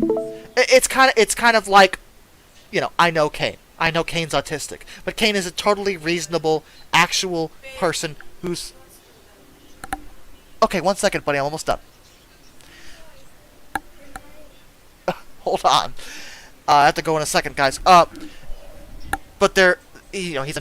Kane has, he has autism, but that's fine. But there are other people that be like, that first of all, they self-diagnose, which sometimes happens, and even if they don't, suddenly they're like, I'm autistic and therefore I can do anything. Because I have a condition. Yeah. No, but I'm special. No, that's not, you're supposed to manage it. You're supposed to, I get it, you have a condition. It's not a, damn it. It depends on the thing. It does vary, you're right. Because, it's like telling somebody, oh, why are you, hold on, I'm trying to think. Why do you constantly have an attitude with me? And my answer is usually, I'm not. I'm just saying something. And they're like, well, why is your tone bad? And it's just like, this is just my tone. And they're like, fix it! And it's just like, that's not I don't understand Fix why it. it matters. Fix it now. There's certain things where you're essentially telling the person to change, literally who they are for your convenience, because it's not how you normally have a conversation. Getting mad because they won't give you eye contact, depending on the person. Some people don't care about eye contact, some do. This person's different, but, getting mad at somebody like that, it's like, yeah, I can, try to, be more reasonable and fair about things. I can try to, make things easier, but then I still have, there's still, sensory issues are gonna exist, whether they try to manage or whatever or not. They're still not gonna, they still may not want eye contact, they still may have, certain quirks or whatever, and, at the end of the day, you can't force people to change literally who they are to make it more convenient for you. The key should be, just being reasonable and fair. And some things you might just have to accommodate on. I'm sorry, this is how this shit works. Yeah, I'm not saying there aren't times where that's the case, but there are also times where it's like, no, you're actually being a jerk right now. Yeah. There's a difference between being autistic or being whatever and being a jerk. You're being a jerk. That's not the same. No. I'm so glad the PSO2 thing came up earlier, because I was talking with Addie 2 weeks ago, and I didn't notice that I had gone a little too far, and Addie called me out on it, and I stopped and just took a step back and a breath, and I'm like, I'm so sorry. I didn't even notice that I went overboard, but I had no excuses. I just apologized for it, because, oops. And everybody gets passionate about something. It just happens, and it's healthy communication is the key here. You can't not get anything passionate else. about Change things. For others. I literally just got passionate about an MMO that nobody else to hear me plays. I really wish I could play FF14. MMOs are just so heavily not my speed.